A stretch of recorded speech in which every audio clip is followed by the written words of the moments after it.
Saúdo a igreja com a graça e a paz do nosso Senhor e Salvador Jesus Cristo. Amém? Um sábado muito feliz e abençoado para você. Espero que todos tenham passado uma ótima semana, como pude passar junto com a minha esposa e na companhia de alguns irmãos e amigos que fizemos aqui na igreja, e eu senti que dessa vez até nos aproximamos de alguns outros que não havíamos nos aproximado na primeira ocasião em 2019, e foi assim muito gratificante. Eu acho que essa é a palavra que minha esposa e eu gostaríamos de deixar aqui e transmitir para a igreja, é gratidão. Obrigado pela acolhida, obrigado pela hospitalidade, obrigado pelos passeios que fizemos com alguns amigos, pelos momentos de descontração, as refeições. Eu ganhei até uma cabeleireira essa semana também. Agradeço demais pelo carinho de todos. Enfim, foi muito bom passar esse tempo com vocês. E essa música, esse louvor que cantamos ao longo da semana, ele fala muito comigo e com a minha esposa, porque Deus é um Deus de restauração e nós estamos sentindo isso no nosso lar, na nossa vida, na nossa família, e eu espero que de alguma forma nós tenhamos conseguido comunicar um pouco disso para você durante essa semana. É verdade que vivemos em uma época difícil, uma geração onde o cristianismo já não é mais tão predominante quanto foi em séculos e épocas passadas, mas pela graça e o poder de Deus e pela restauração proposta pelo Espírito Santo, nós podemos sim, ainda nessa geração, eu creio, cumprir aquela profecia que diz que o mundo todo será preenchido pela glória de Deus. Que Deus nos prepare para vivermos essa profecia ainda nessa geração. Eu agradeço novamente, não poderia deixar aqui de agradecer, de maneira muito especial ao Rubem, à Sônia, a família que nos recebeu durante toda essa semana, com quem nós temos assim desenvolvido uma aproximação um pouco maior, o convite feito também à Sarinha. Ainda passaremos um tempo juntos, mas as saudades serão grandes. A Sarinha se tornou uma grande amiga da minha esposa e minha esposa dela também. Então, assim, muito obrigado a essa família que nos recebeu com tanto amor, tanto carinho. E a família pastoral também, obrigado. Nós nos conhecemos pouco, vocês estão chegando ainda aqui na igreja, há poucas semanas, mas eu agradeço de coração por ceder o púlpito da igreja, pastor, para fazermos essa semana de oração. Muito obrigado. E, enfim, a todos os demais, fica aqui o nosso agradecimento. Também aqueles que, de alguma forma, materializaram, porque eu sei que muitos têm orado por nós, muitos oraram durante essa semana, mas também quero agradecer aqui aqueles que materializaram de alguma forma também bênçãos nas nossas vidas, e de várias maneiras. Obrigado a vocês também, que de forma direta ou indireta abençoaram o ministério Última Verdade Presente e, consequentemente, a minha vida e a vida da minha esposa. Ore por nós. Nós ainda vamos até quarta-feira gravar alguns materiais lá no estúdio do Rubem e, em seguida, na quinta-feira, estaremos partindo com a permissão de Deus para a Inglaterra. Passaremos uma semana lá pregando, depois na Alemanha e também na Suíça, e aí estaremos concluindo a nossa missão aqui na Europa, se assim o Senhor permitir. Continue orando por nós. Em dezembro eu vou fazer a minha agenda para o ano que vem e que Deus conduza todas as coisas de acordo com a vontade dEle. Amém? Bom, meus amigos, sem mais delongas, eu não poderia encerrar essa semana sem falar sobre missão. A missão da igreja, a missão dos filhos de Deus, a sua missão como cristão em uma geração não cristã. Nós entendemos muitos desafios que temos, mas agora como reagir a esta geração, entendendo o que eles precisam ouvir para se prepararem para o evento mais glorioso que nós aguardamos, que é a segunda vinda do Senhor Jesus. E eu quero convidar você, como temos feito em todos os encontros, a ficar em pé, para nós orarmos, pedindo mais uma vez a bênção e a orientação do nosso Deus. Que puderem, vamos ficar em pé.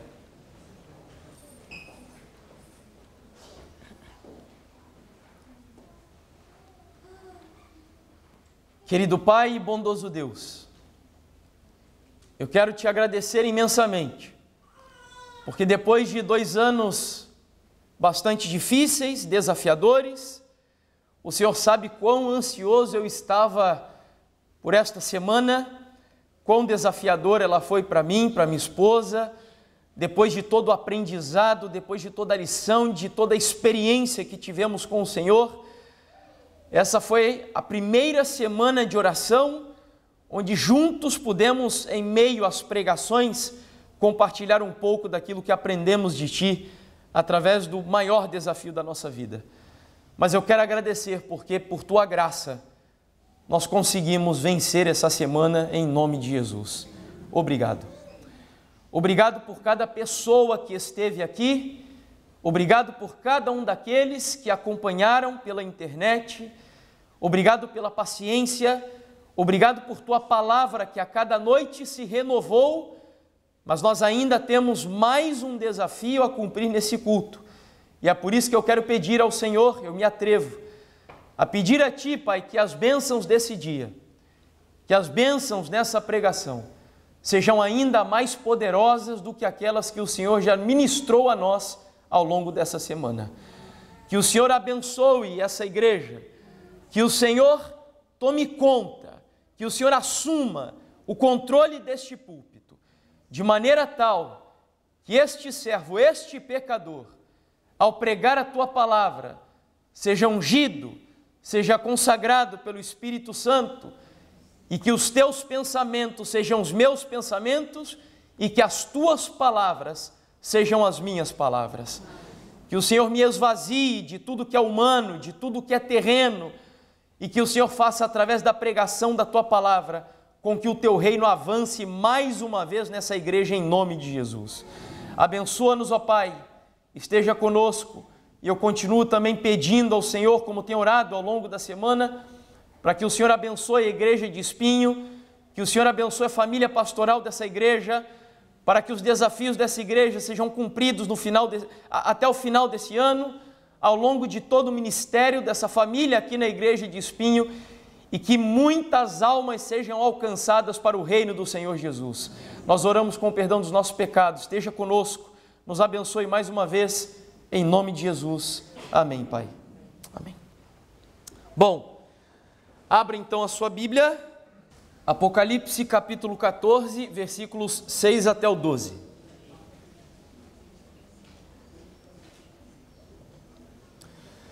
Vi outro anjo voando pelo meio do céu, tendo um evangelho eterno para pregar aos que se assentam sobre a terra, e a cada nação e tribo e língua e povo, dizendo em grande voz: temei a Deus e dá-lhe glória, pois é chegada a hora do seu juízo.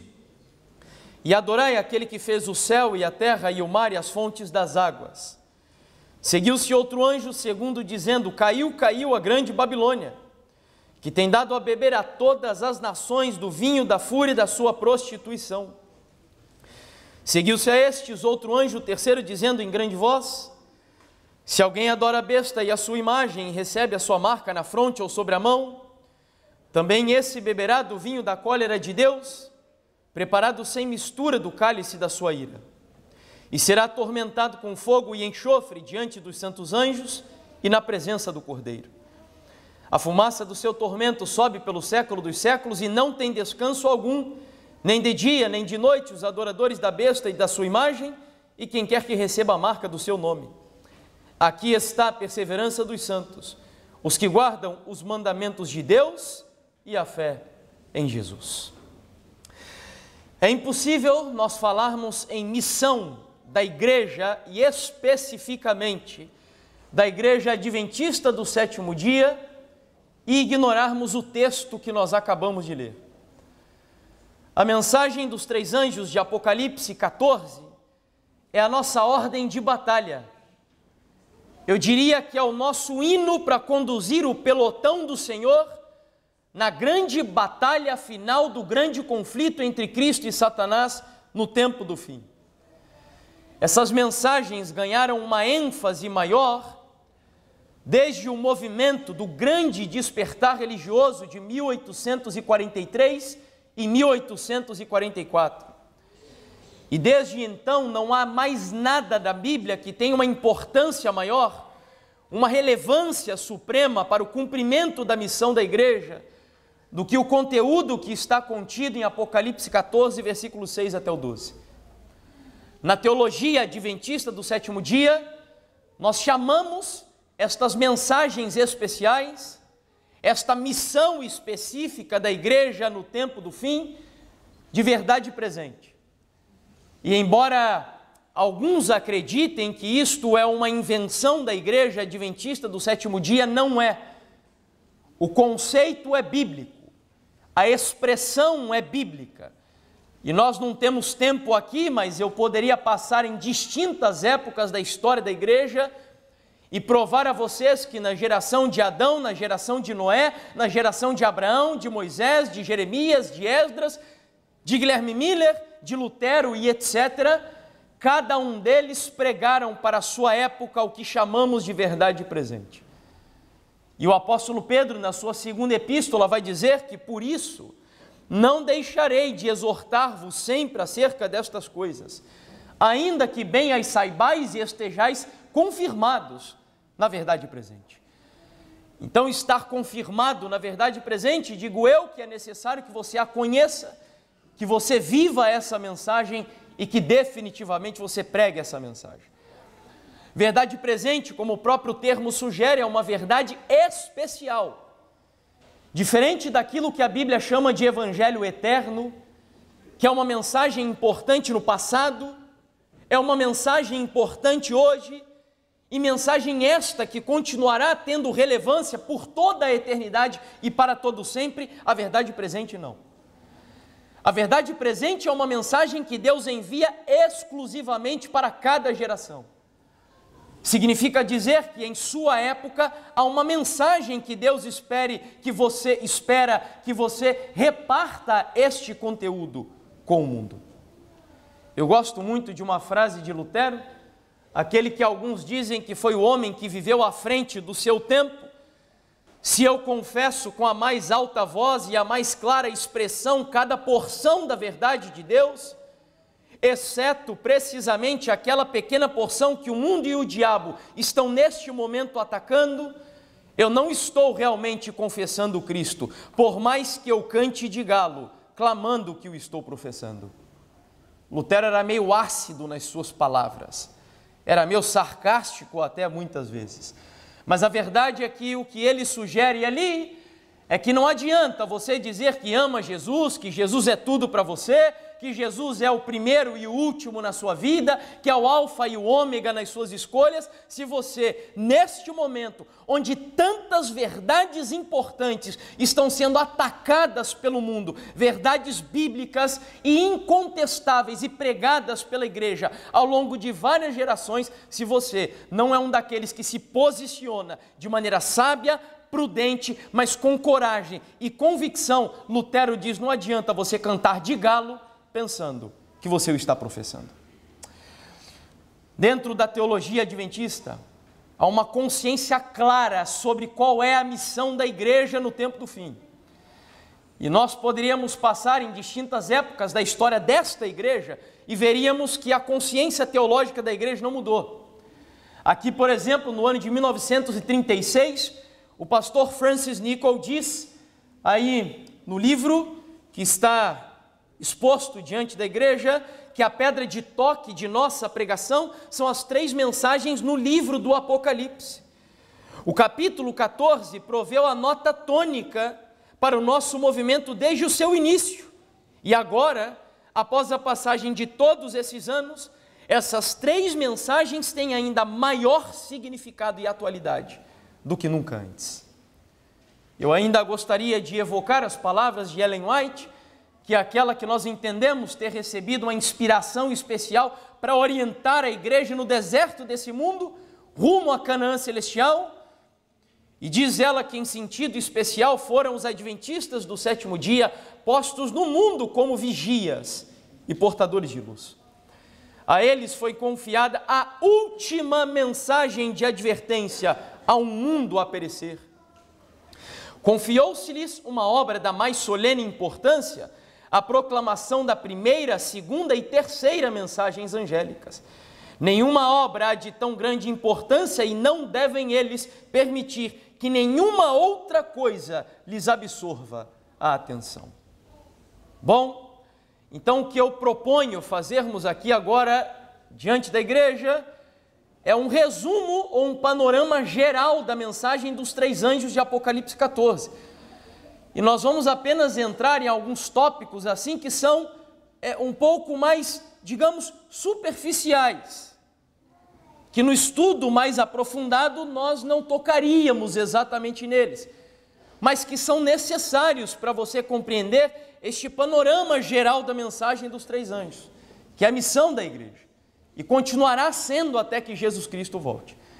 E para isso nós faremos algumas perguntas ao texto, as quais procuraremos responder, onde a primeira delas é o que significam os anjos que aparecem nas mensagens de Apocalipse 14. Será que nós veremos nesta geração o céu abrindo e sendo rasgado literalmente, e anjos voando aos montões e milhares do reino dos céus e sobrevoando o planeta Terra de norte a sul, do oriente ao ocidente, anunciando essas mensagens para o tempo do fim? É claro que não. Você sabe que Jesus, antes de subir aos céus, ele diz em Marcos capítulo 16, versículo 15, ide por todo mundo e pregai o evangelho a toda criatura. E a ordem que ele deu foi a seres humanos. O que nos leva a concluir que a missão de pregar o evangelho, a missão de anunciar a mensagem ao mundo inteiro, ela foi depositada sobre você. Todos vocês que estão aqui, que passaram em algum momento por este lugar que está aqui atrás, sobre a sua cabeça foram impostas as mãos da ordenação pastoral. Você foi ordenado.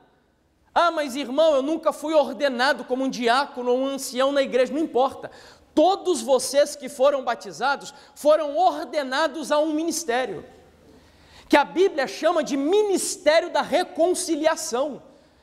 Então aqui dentro da igreja hoje, embora seja comum no nosso cristianismo contemporâneo, chamarmos ministros apenas os pastores, todos vocês são ministros de Deus, são sacerdotes de Deus. Aliás, a doutrina central da reforma protestante, ela é chamada de o sacerdócio de todos os crentes. Você não precisa de papa, você não precisa de pastor, você não precisa de padre, você não precisa de ninguém para exercer o ministério para qual Deus te chamou. Quando o pastor impôs as mãos sobre você, dizendo, meu filho, eu te batizo em nome do Pai, do Filho e do Espírito Santo, automaticamente nessa fórmula batismal está embutida a ordem de Jesus, ide e fazei discípulos em meu nome. Todos vocês são os anjos de Deus que deveriam voar pelo meio do céu. Todos vocês são ministros do Senhor enviados nessa geração para sobrevoar o mundo com a última mensagem de advertência que ele enviou para preparar os seres humanos para a segunda vinda do Senhor Jesus. A palavra anjos, inclusive no idioma original, significa literalmente mensageiros. De tal maneira que na Bíblia, quando Jesus envia a carta às 7 igrejas do Apocalipse, ele começa a dizer, ao anjo da igreja X, tal coisa, ao anjo da igreja Y, tal coisa, é o mensageiro. Voltando então para alguns outros textos bíblicos, para quem gosta de anotar, por exemplo, em Mateus capítulo 11, versículo 10, João Batista é comparado a um anjo. Mas a palavra anjo ali no texto foi traduzida como mensageiro, mas é a mesma palavra.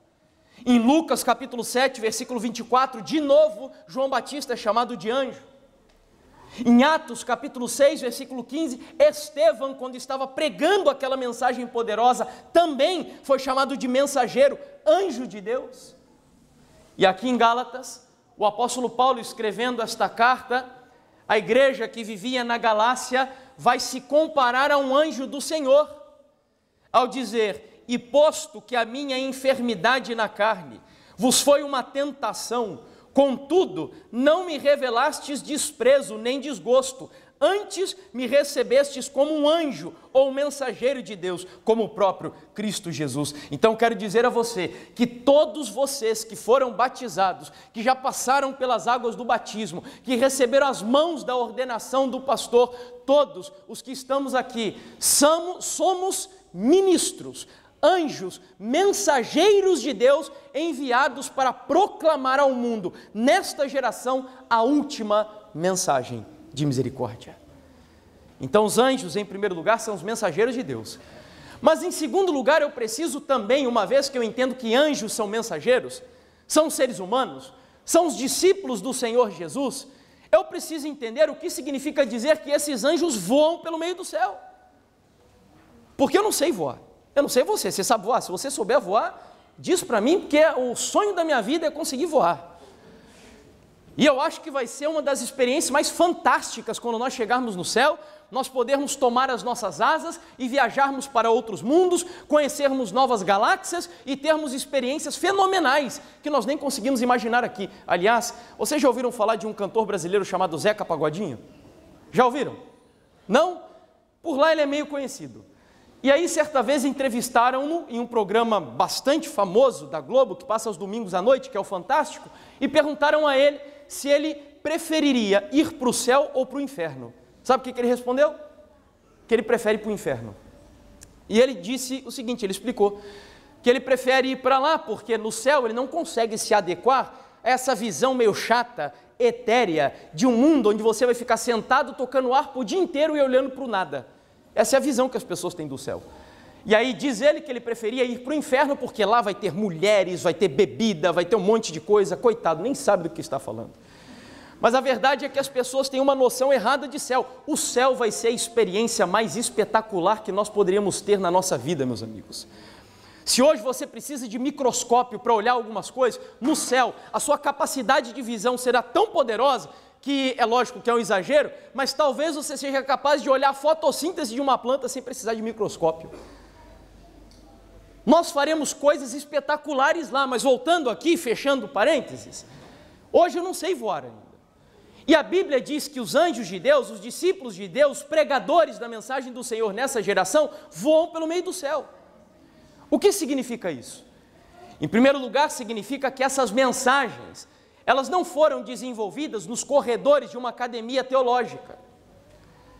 Essas mensagens não foram o fruto de pastores que brigaram entre si e resolveram fundar uma nova igreja para pregar aquilo que eles acham que deveriam ser pregados. Essas mensagens não são resultado de estudos das ciências sociais, antropologia, psicologia, não. Essas mensagens, elas voam pelo meio do céu, porque foi o próprio Deus, que desde os séculos eternos, determinou, junto com o Pai, o Filho e o Espírito Santo, a Trindade Celestial, qual a mensagem que deveria ser anunciada no tempo do fim. Foi Deus quem enviou essas mensagens. E foi Ele quem disse o que o mundo precisa ouvir na geração que você está vivendo. Mas em segundo lugar, o voo também tem um outro significado. E quando nós falamos de voo, nós nos remetemos à velocidade, à urgência, e a intenção da palavra do Senhor é mostrar que essas mensagens, elas precisam voar os 4 cantos do mundo de maneira veloz, urgente.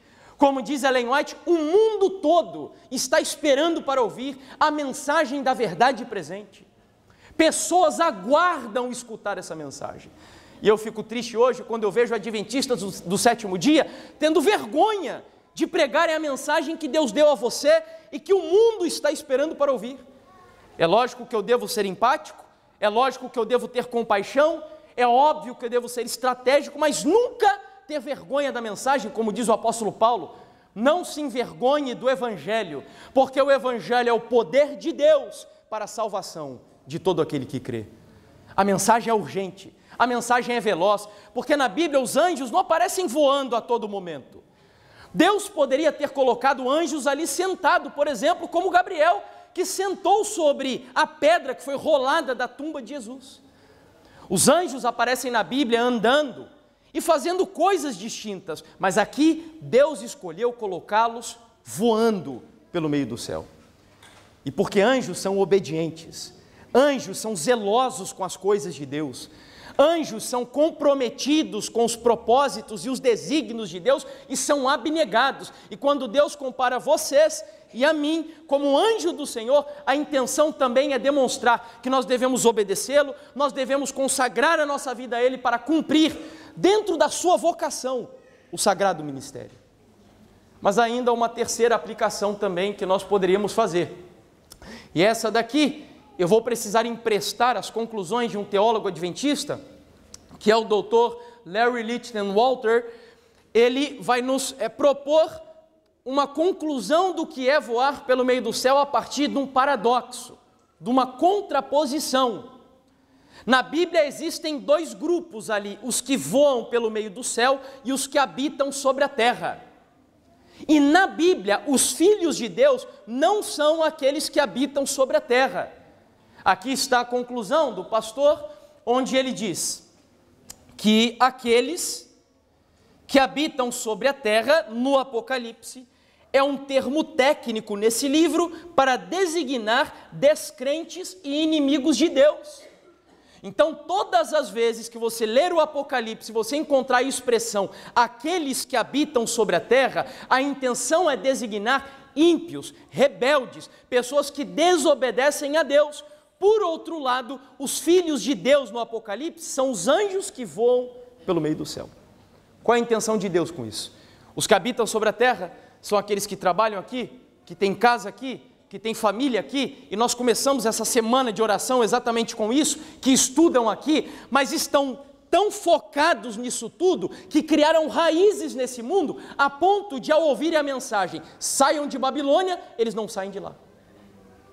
Por outro lado, nós temos um outro grupo de pessoas que voam pelo meio do céu, que tem casa aqui, que tem família aqui, que estudam aqui, e tudo isso é importante e é muito bom, mas não criaram raízes nesse mundo, porque embora os pés estejam aqui, o coração e os propósitos de vida de cada uma dessas pessoas estão lá no céu com o nosso Senhor Jesus.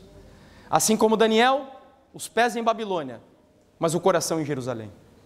Isso também significa voar pelo meio do céu. Como Jesus mesmo disse aqui em João capítulo 17, Pai, aqui está, né? Não peço que os tires do mundo, e sim que os guarde do mal. Eles não são do mundo, como também eu não sou. Terceiro tópico agora, o que significa dizer em alta voz? Não sei se você notou, mas nas 3 mensagens angélicas o texto diz que os anjos pregam em alta voz. Será que nós temos que sair aí ao redor do mundo gritando alto, falando igual o irmão Jefferson, que fala alto, né, pra caramba? Será que é assim que a gente tem que pregar a mensagem? O que significa dizer em alta voz? É curioso, porque quando você vai ao grego, a expressão alta voz, alta é do grego megali e voz é do grego fone, de tal maneira que pregar em alta voz significa literalmente megafone. Você sabe o que é um megafone, né? Acho que essa é a mesma expressão que a gente usa lá no Brasil. E lá no Brasil nós temos, tadinho, um rapaz que é extremista e acaba não entendendo a concepção dessa passagem e sai pelas praças lá no Maranhão com um megafone gritando para todo lado a mensagem dos 3 anjos. Não é isso. Pregar com um megafone, pregar em alta voz, significa que eu devo pregar com coragem, com intrepidez, com autoridade, com zelo e com convicção da mensagem que Deus me enviou. Eu sei que não é fácil. Há uma filósofa judia chamada Hannah Arendt, onde ela diz que se existe algo nessa geração que o povo não gosta de ouvir e do qual eles correm como o diabo corre da cruz, como diz a expressão, é a realidade de que um dia todos os seres humanos terão que se assentar diante do tribunal de Deus para prestarem contas do que fizeram com a sua vida. Mas a mensagem do primeiro anjo diz o que mesmo? Temei a Deus e dá-lhe glória, porque chegou a hora do seu juízo, de tal maneira que é impossível anunciar a mensagem para o tempo do fim sem pregar a verdade do julgamento e do tribunal celestial. É impossível, por exemplo, dizer ou anunciar uma mensagem destituída da realidade da ira de Deus. Porque a terceira mensagem angélica diz que todos aqueles que adoram a besta, a sua imagem e a sua marca, eles beberão do cálice do quê? Da ira de Deus. Eu sei que não é fácil, eu sei que o desafio é tremendo, eu sei que a mensagem adventista do 7º dia é uma mensagem impopular, mas eu garanto para você que um verdadeiro adventista do 7º dia não está preocupado com popularidade, ele estará preocupado em fazer a vontade de Deus. E tenham certeza de que quando nós, como igreja, assumirmos o compromisso que Deus nos deu, a missão que Deus nos deu e abraçarmos, meus amigos, ainda que preguemos uma mensagem impopular, não tenham dúvidas, as nossas igrejas, até aqui na Europa, nos Estados Unidos e por onde for, ficarão cheias de pessoas que aceitarão a mensagem do Senhor Jesus. Há uma profecia, não sei se eu já disse isso aqui nessa semana, mas há uma profecia de Ellen White que eu almejo vê-la cumprida ainda em vida. E ela diz assim: servos de Deus, com semblantes iluminados e resplandecendo de santa consagração, irão de um lugar até o outro do mundo, operando curas, milagres e maravilhas, e milhares de pessoas se converterão em um único dia. Amém?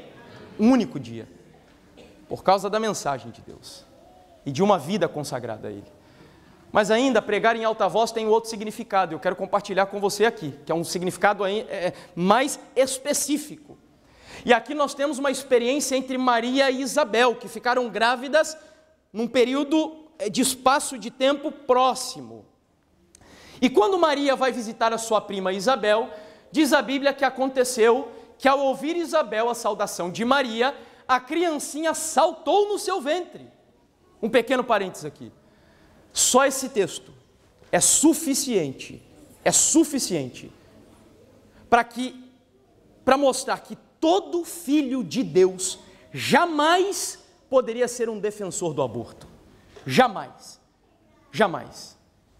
Porque a Bíblia mostra claramente que antes mesmo da concepção, ainda dentro do ventre, quando Maria saúda a sua prima Isabel, o bebê João Batista, que estava lá ainda, um feto talvez, em processo de formação, já havia reagido diante da salvação, diante da menção, de tal maneira que a vida, ela não começa apenas na gestação, mas já na concepção. É assim que o cristão acredita. Eu sei que existem casos específicos, casos complicados, como estupro, enfim, alguns outros aí que poderíamos mencionar, mas no geral, um cristão jamais pode ser a favor desta pauta, que é uma pauta terrível, que eu já disse aqui durante essa semana, que hoje usam-se termos, até aborto é um termo que já não está mais sendo usado. Olha, existem pessoas que são da área da linguagem, e eles dizem que se há uma maneira de você transformar a cultura da sociedade, é só você mudar a linguagem dela. Porque a linguagem, ela molda a cultura e a concepção das pessoas. Então hoje, até aborto eles já não estão mais chamando no geral, eles chamam de interrupção da gravidez, o que é muito mais suave. Pesa menos a consciência. Mas diante de Deus, seja aborto ou interrupção da gravidez, isso se chama assassinato de crianças inocentes e que, aliás, eu vi um dado recentemente dizendo que cerca de 40 milhões de abortos são realizados no mundo todos os anos. Isso é um holocausto a Moloque da nossa geração. Que Deus tenha misericórdia. Fecho parênteses e volto aqui. E a Bíblia vai dizer que quando Maria saúda Isabel, Isabel foi cheia do quê? Do Espírito Santo. E olha o que aconteceu. E ao ser cheia do Espírito Santo, ela exclamou como? Em grande voz. E aí quando você vai ao texto original no grego, a mesma expressão grande voz usada aqui por Lucas é megafone. De maneira tal que concluo eu, que pregar em alta voz, falar em grande voz, é a pessoa pregar cheia do poder do Espírito Santo de Deus. E como nós precisamos disso na nossa igreja nessa geração? Como nós precisamos? Eu sei, eu acho que isso tudo é muito bom. Nós fazemos reuniões e reuniões para traçarmos estratégias e planejamento sobre como alcançar as pessoas nessa época da pós-modernidade. As pessoas pensam assim, fazem aquilo, discordam disso, e a gente vai procurando estudar antropologia, psicologia e ciências sociais e até marketing e publicidade, para entendermos como alcançar os pós-modernos, e tudo isso tem o seu lugar. Mas aquilo que a igreja mais necessita hoje, e foi aquilo que moveu a igreja em cada geração, é o poder do Espírito Santo de Deus.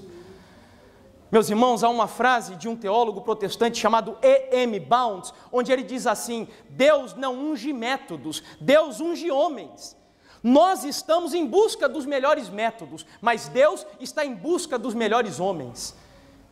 Deus precisa de pessoas que se entreguem a Ele e sejam usadas pelo poder do Espírito Santo. O teólogo A.W. Tozer diz, não se atenham ao dado estatístico específico aqui, mas ao conceito do que ele procura passar. Se o Espírito Santo fosse retirado de nossa igreja hoje, 95% das coisas que fazemos, continuaríamos a fazer e ninguém notaria a sua diferença.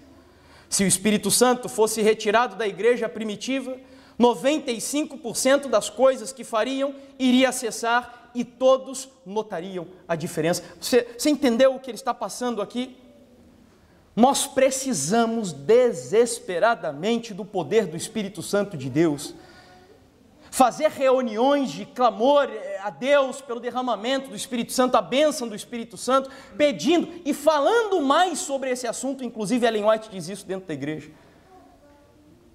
Nós vivemos na época do ministério da terceira pessoa da Trindade, e aqui está alguém que durante 10 anos da sua vida combateu a terceira pessoa da Trindade, combateu a doutrina da Trindade.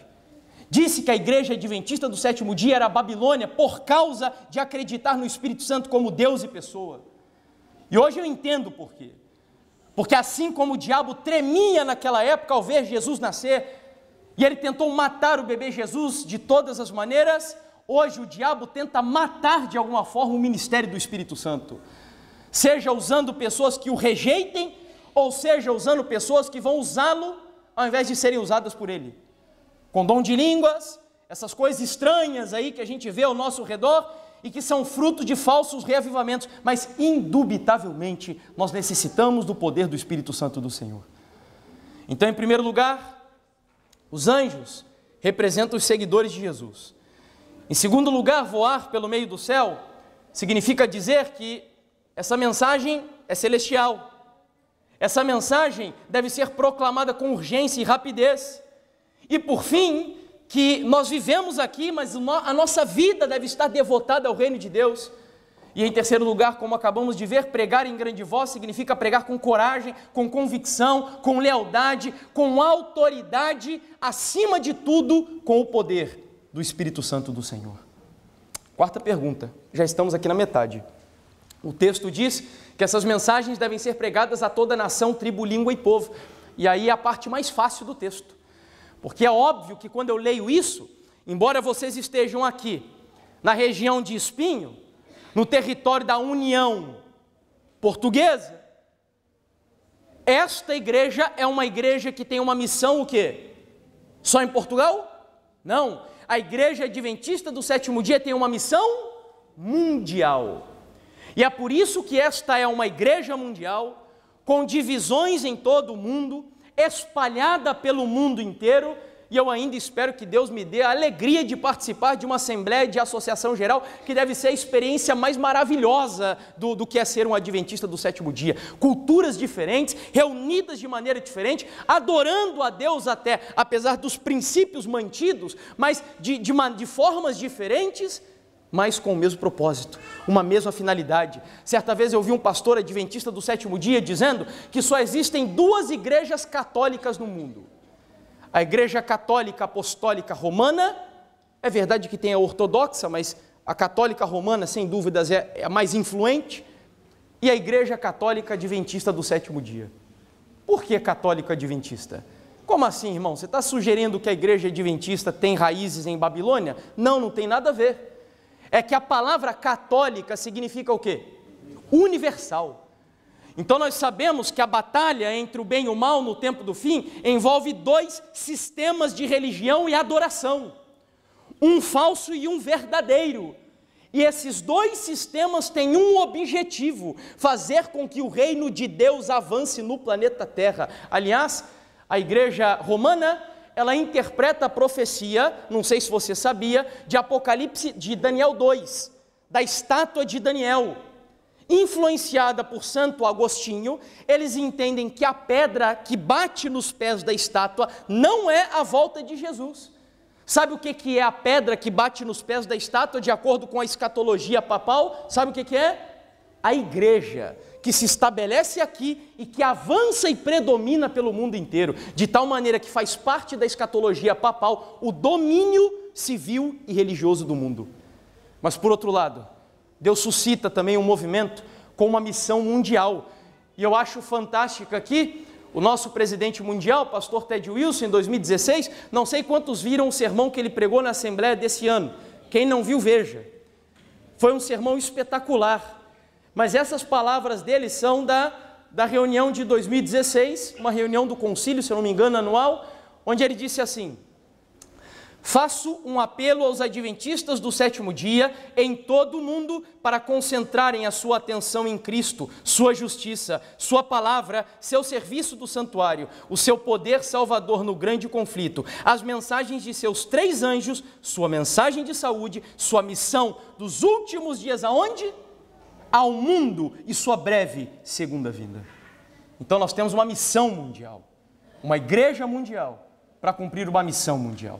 E meus amigos, quem nunca estudou aqui com detalhes a história dessa igreja, não há como negar que Deus está conduzindo essa igreja até aqui, e apesar dos desafios que ela enfrenta, com as tentativas internas e externas de destruí-la, Deus conduzirá essa igreja em triunfo em nome do Senhor Jesus.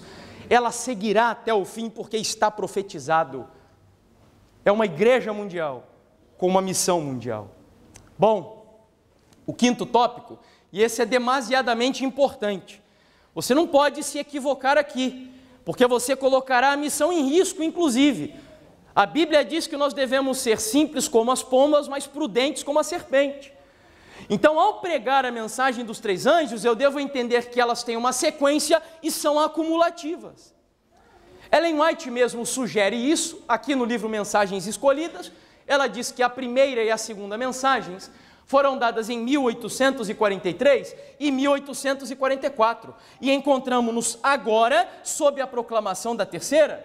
Mas atenção, todas as 3 mensagens devem ainda ser proclamadas. Pela pena e pela palavra devemos fazer soar a proclamação, mostrando-lhes a ordem e a aplicação das profecias que nos trazem a mensagem do terceiro anjo. Não pode haver terceira sem primeira e sem segunda, ou seja, há uma ordem que você deve obedecer.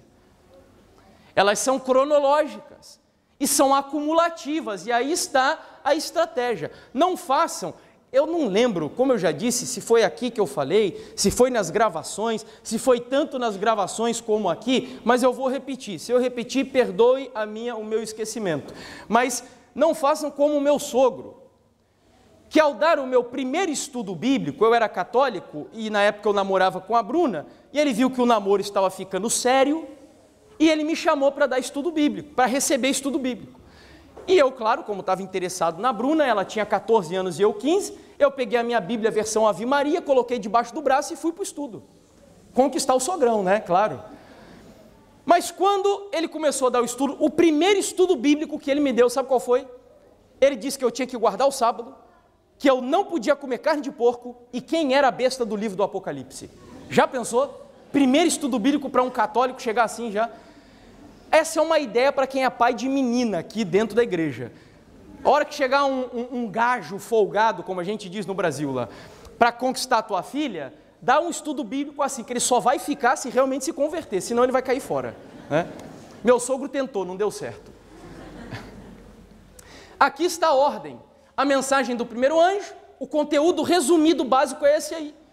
É o evangelho eterno, temei a Deus, dai-lhe glória, juiz de Deus e adoração.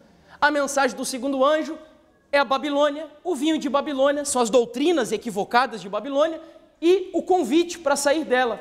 A mensagem do terceiro anjo é uma ameaça. Ela fala da besta, fala da imagem da besta, a marca da besta e ameaça com a ira de Deus os que adoram essas coisas aqui. E termina com a mensagem da justiça de Cristo e da justificação pela fé, que são os mandamentos de Deus e a fé em Jesus. Essa é a ordem. Deus está me dando o privilégio de, junto com o Rubem e outros da equipe lá me fugiu o nome agora, no estúdio, exatamente. Vocês veem que eu estou ficando meio velho já, né? Lá no estúdio, de gravar uma série inteira, serão eu acho que vai dar uns 20 estudos sobre a mensagem dos 3 anjos de Apocalipse 14. Nós estamos gravando justamente um estudo sistemático dessas 3 mensagens. O que é cada um desses elementos que acabamos de ver aqui, cada um deles. Alguns serão 2 estudos e outros um só, mas enfim. Vamos avançar, estamos nos aproximando do fim. Essas mensagens são a última verdade presente. E eu não estou aqui fazendo um merchandising do meu canal ou do meu ministério, não. Abra aí a sua Bíblia em Apocalipse 14 e veja por que nós concluímos que essas mensagens são a última verdade presente. Vejam lá. Apocalipse capítulo 14, versículo 14. Logo ao serem encerradas as 3 mensagens, vejam qual é o evento imediato que acontece.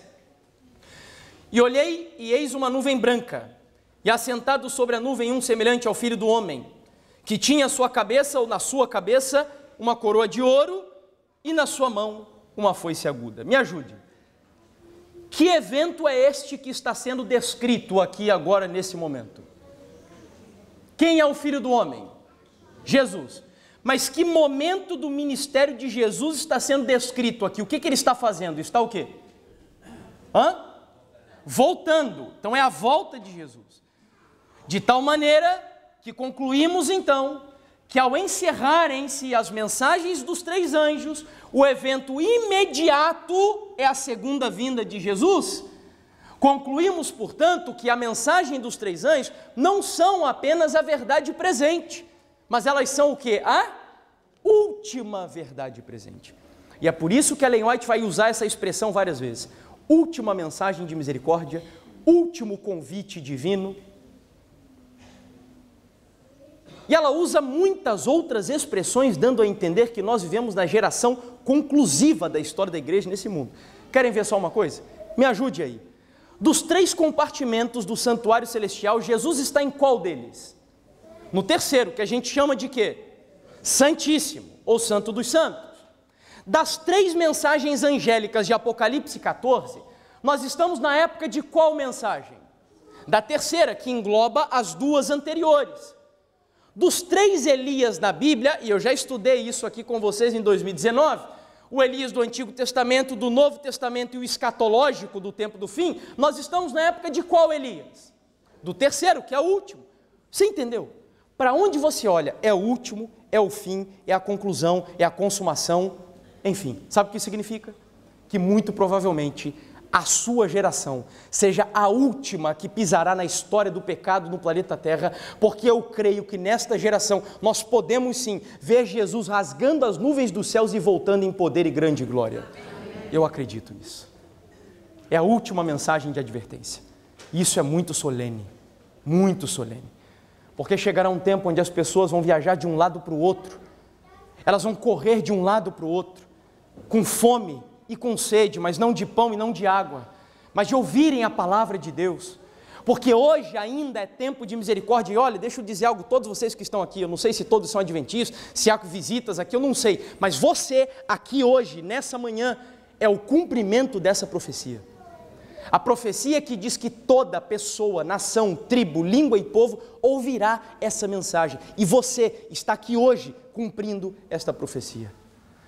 Vamos à penúltima pergunta que fazemos, aqui é no Tratado de Teologia da Igreja Adventista, em português, onde o pastor Hans Larondel, no capítulo sobre a missão da igreja, ele diz que essas 3 mensagens angélicas correspondem à resposta divina aos extraordinários enganos satânicos que varrem o mundo, justamente antes do retorno de Cristo. Imediatamente em seguida, e aqui está a expressão-chave, ao último apelo divino dirigido ao mundo, Cristo retorna para efetuar a colheita. Bom, 7º e penúltimo tópico.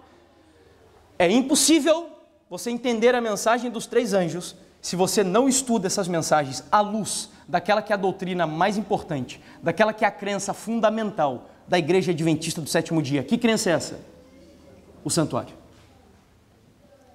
Ah, mas eu achava que a Igreja Adventista, o que distinguia ela das outras era o sábado. Não é. Existem outras igrejas que guardam o sábado. Ah, mas eu achava que era a doutrina da mortalidade da alma. Não é. Existem outras igrejas que não creem no inferno eterno e tampouco na alma imortal. Ah, mas eu achava que era a mensagem de saúde. Não é. Tem outros movimentos também que cuidam da saúde. A única crença que distingue a igreja adventista do sétimo dia das outras é a do santuário. E quando você olha para o Apocalipse, eu acho que o Rubem, inclusive, gravou um conteúdo mostrando isso. O Apocalipse, ele percorre, ele está dividido, o ministério de Cristo e os cumprimentos proféticos dentro do Apocalipse, eles se cumprem e giram em torno do santuário.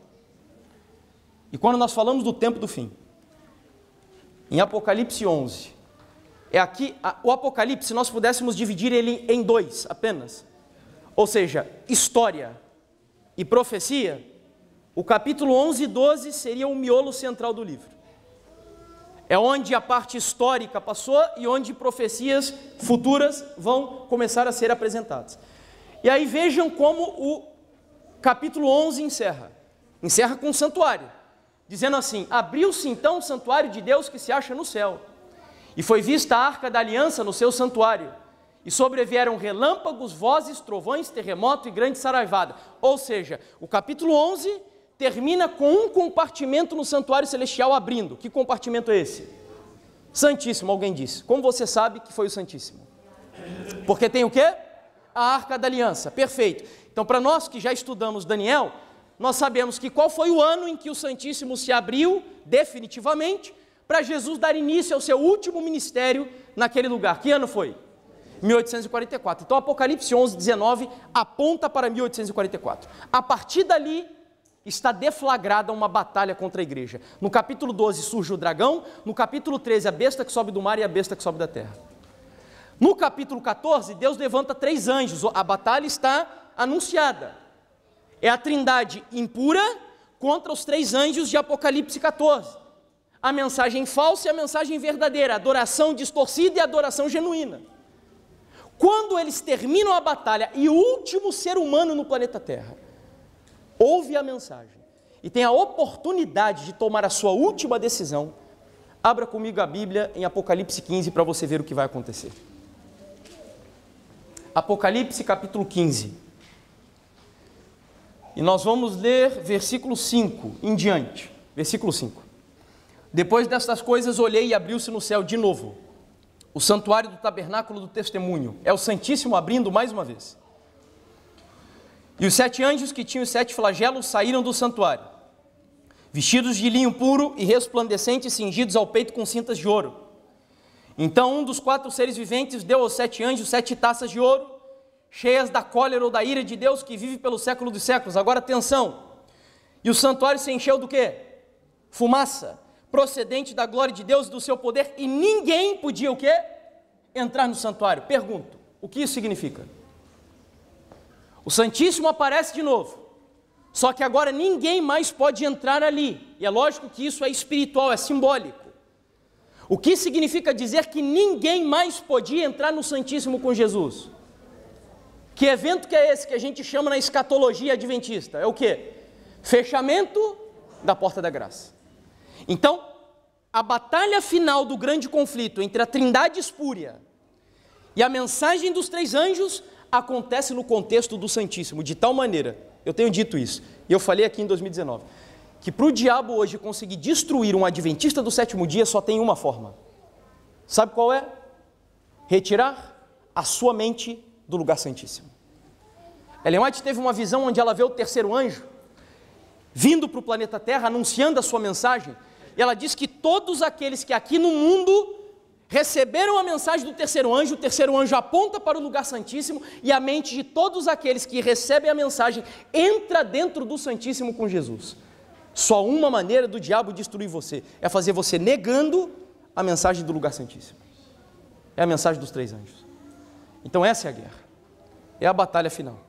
E é por isso que estudar o santuário é imprescindível, é fundamental para entender essas mensagens. E a última pergunta que faremos aqui, ou melhor, a última conclusão, chegamos no texto agora, é que essas mensagens são decisivas. E aqui nós encerramos. Meus amigos, eu não viajei do Brasil até aqui para trazer novas informações para vocês. Eu não saí de lá apenas para trazer novidades para vocês. E talvez o que nós menos estudamos durante essa semana foram novidades. Na verdade, eu acho que até muitos adventistas erram quando os extremistas, especialmente, quando pensam que nós precisamos de novidades para robustecer a mensagem dos três anjos. E daí vem os aventureiros das profecias que marcam data. Hoje o que está em moda agora é Jesus vai voltar em 2027. Saia disso. Saia disso. A mensagem dos três anjos não precisa disso. O que Deus precisa é de um povo que vive essas mensagens e que a preguem no poder do Espírito Santo de Deus. Isso é tudo o que Ele precisa. E essas mensagens são decisivas. Sabe por que elas são decisivas? Se você está em cima do muro, se você conhece pessoas que hoje ainda estão em cima do muro, quando a mensagem dos três anjos forem apresentadas tal qual elas são, não há ninguém que ficará em cima do muro. E eu conversava com alguém, que eu não lembro quem foi, dizendo que o problema nosso é esse. Nós, às vezes, pela empatia, nós, muitas vezes, pela compaixão, pensamos que devemos sacrificar a mensagem do Senhor, imaginando que ao sermos o bom perfume de Cristo, nós devemos ser cheirosos para todo mundo. Não é isso que Paulo diz.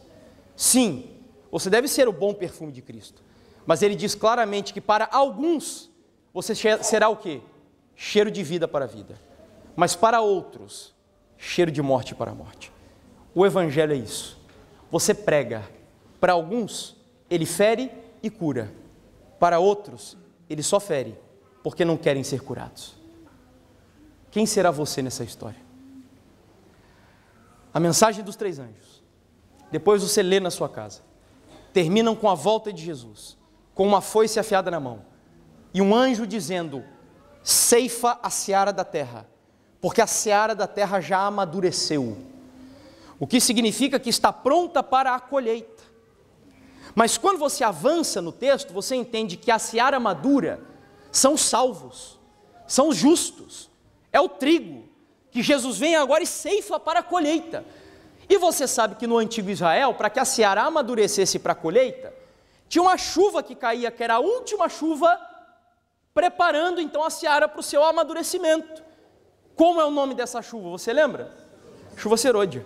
A mensagem dos três anjos, elas terminam com o derramamento da chuva serôdia, o amadurecimento do trigo, a colheita do trigo, mas também a vindima da uva. E essa é a parte dura que a gente gostaria de rasgar da Bíblia e que ela não existisse ali. Porque a Bíblia diz que as uvas, elas também ficarão maduras. Só que as uvas, por sua vez, ao invés de serem colhidas, elas serão lançadas no lagar da ira de Deus para serem pisadas. E ao pisar, vai escorrer tanto suco de uva que preencherá alguns estádios que eu não lembro agora a quantidade que a Bíblia menciona. E isto é o juízo, a ira de Deus. Meus amigos, em nome de Jesus, a Europa, este país, precisa que você assuma um compromisso ao lado do Senhor Jesus e que você não se contente em ser apenas um espectador da igreja, mas que todos vocês sejam mensageiros do último convite do Senhor neste continente, nesta nação. Olha, eu acredito que, embora muitos estudiosos hoje dizem que a Europa é um continente pós-cristão, embora diga isso, eu ainda, pela fé, eu estou esperando ver um poderoso reavivamento espiritual acontecer nesse continente. E você pode ser responsável por isso. Não duvide do poder do Senhor. Deus te chamou para isto neste momento. E nós precisamos de vocês. O mundo precisa de vocês. Nós teremos uma mensagem musical agora. E como em cada um dos dias nós temos feito, eu gostaria de desafiar a igreja. A família pastoral chegou há pouco tempo. Esta já é uma igreja muito missionária, mas eu não posso terminar aqui sem fazer esse apelo. Para que todos vocês que vieram aqui nessa tarde, nessa manhã, já início de tarde, assumirem o compromisso com Deus de abraçarem a família pastoral, de se envolverem na missão dessa igreja e usar a sua vocação, que cada um de vocês tem, usarem a sua vocação para cumprir a missão de pregar a mensagem dos três anjos nessa geração. Se você aceita esse desafio, enquanto nós teremos aqui a mensagem musical, fique de pé, fique em pé e diga ao Senhor: Deus, eu quero ser este anjo que que voa pelo meio do céu e cheio do poder do Espírito Santo, anunciará a última mensagem de misericórdia ao mundo.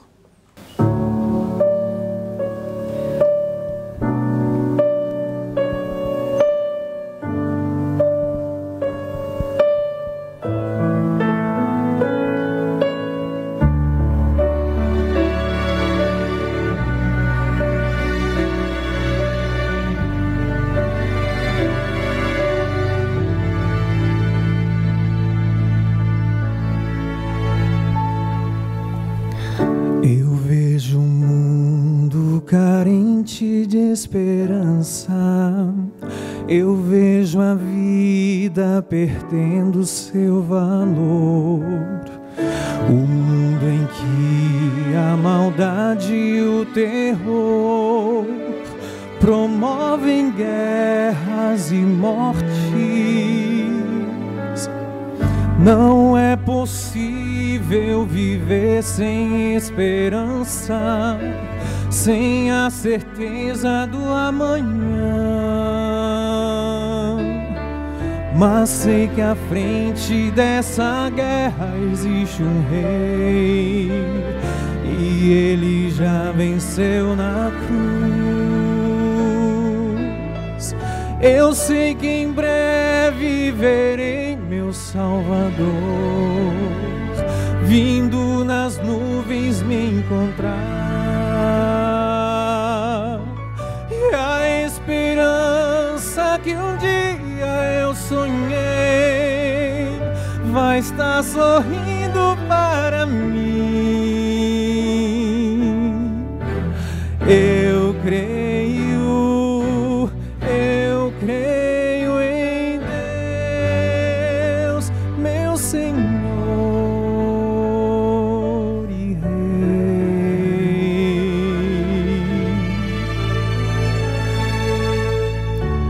A cada dia o mal se multiplica, mostrando ao mundo que o fim já começou. A dor, a fome, a angústia e o sofrer revela a imagem do pecado. Mas o amor de meu Deus é esperança de um majestoso alvorecer. Me traz a paz e a certeza do amanhã. Um novo sol irá nascer. Eu sei que em breve verei meu Salvador vindo nas nuvens me encontrar. E a esperança que um dia eu sonhei vai estar sorrindo para mim. Eu creio em Deus, meu Senhor e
onde o Senhor Ele vai corrigir todas as imperfeições e onde você vai encontrar, porque eu sei que alguns de nós, nessa pandemia desgraçada, nós somos privados da companhia de pessoas que nós amamos. Mas está chegando esse dia no qual nós vamos reencontrar os nossos amigos queridos, reencontrar os nossos parentes que foram sepultados e ter a alegria de gozar de toda a eternidade ao lado das pessoas que nós amamos. O dia está chegando. Se prepare para esse dia, meus amigos. Se prepare para esse dia. Feche os seus olhos e vamos orar. Bondoso e querido Pai, nós agradecemos ao Senhor, porque em meio a esse mundo caótico, o Senhor não nos desampara. As coisas estão difíceis e a tendência é que dificultem cada vez mais. Eu acredito que os piores dias da nossa vida, como eu já disse aqui ao longo dessa semana, ainda não chegaram. Nós sabemos que quando olhamos para o cenário profético do fim dos tempos, haverá um tempo de angústia qual nunca houve desde que houve nação. Mas a verdade é que nós não podemos nos afligir ainda hoje, com medo, com receios, antecipando essa angústia. O que nós precisamos é viver uma profunda experiência de renovação, de regeneração e de transformação pelo poder do Espírito Santo em nossa vida. Há uma mensagem que o Senhor nos confiou e que os adventistas do sétimo dia, que a igreja adventista do sétimo dia, assumiu o compromisso de dar ao mundo essa mensagem, de maneira tal que todas as nossas instituições que hoje existem, escolas, televisão, rádio, hospitais, clínicas, fábricas de alimento, tudo o que existe e que pertence a esta igreja e a um adventista deve existir com um propósito: anunciar ao mundo o último convite divino, a fim de prepará-lo para a segunda vinda de Jesus Cristo. Meu Deus, enche o nosso coração dessa consciência. A semana de oração vai terminar, Senhor. Eu vou voltar para minha casa, cada um de nós voltaremos para os nossos lares, e como eu sempre digo, semana de oração não muda a vida de ninguém. O que muda as nossas vidas são as escolhas que fazemos quando nós sairmos pelas portas dessa igreja. Por isso eu quero te pedir que as escolhas mais sábias, aquelas que honram o teu nome, aquelas que exaltam o teu caráter e que cumprem o teu propósito para a nossa vida, que estas sejam as escolhas de cada um de nós em nome do Senhor Jesus. Zela por esta igreja. O Senhor sabe que nós guardamos com muito carinho, minha esposa e eu, essa igreja no nosso coração. E agora ainda mais, porque é a segunda vez que estivemos aqui e tudo isso só aprofunda mais a amizade, o carinho. E eu quero te pedir, meu Deus, que a igreja de Espinho continue sendo uma igreja abençoada, uma igreja poderosa na Tua Palavra, uma igreja que viva com intensidade o Teu Evangelho e uma igreja que seja um exemplo para este país e, por que não, para todo o continente. Que essa igreja cresça e resplandeça neste mundo, pregando a Tua mensagem e alcançando muitas pessoas para o Teu reino. Essa é a minha oração. Mais uma vez eu te peço a bênção sobre a família pastoral e que muitos Urs e Arões sejam levantados aqui, que assim como Moisés, quando ele já estava cansado e o cajado já a ponto de cair, no meio de uma guerra contra os amalequitas, que o Senhor levante muitos líderes aqui dentro dessa igreja, que ajude a família pastoral a manter o cajado em pé, para saírem marchando na batalha contra o mal e serem vencedores pelo poder do Teu Espírito. Nós oramos pedindo uma bênção para o restante desse sábado. Que o Senhor nos abençoe e nos guarde, em nome de Jesus. Amém, Deus.